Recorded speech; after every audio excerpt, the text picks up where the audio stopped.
ఈ procedural delays కూడా బాగా తగ్గిపోతుంది. ప్రజల ఒక కన్వీనియన్స్ కూడా పెరుగుతుంది. ఇప్పుడు ఏమైందంటే చాలా ఇన్కన్వీనియన్స్. ఒక ఎఫ్ఐఆర్ లాంచ్ చేయాలంటే మీ అందరు కూడా తెలుసు, చాలా ఒక పెద్ద సాహసము. పోవాలి, నిలబడాలి, మళ్ళీ ఆయన ఎస్హెచ్ఓ ఉంటారా లేదా తెలియదు, అక్కడ ఉన్న వాళ్ళు రిసెప్షన్ వాళ్ళు రాసుకొని రండి, ఈ రాసింది బాగలేదు, ఇది రాయండి, అది రాయండి అని చెప్పి 4-5 సార్లు చింపిన తర్వాత మళ్ళీ ఒక అల్టిమేట్లో ఒక ఫైనల్ వస్తుంది అనే ఒక డ్రాఫ్ట్.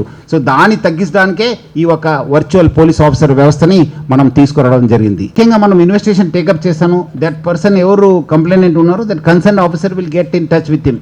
ఈ క్యాన్ బి ఇన్ టచ్. ఇక్కడ మాత్రం only Mitra will help in getting you FIR registered. They need not go. So ఇన్వెస్టిగేషన్లో అది భాగంగా that concern officer will contact him, get some more details, then will be in touch with him and help in solving the case.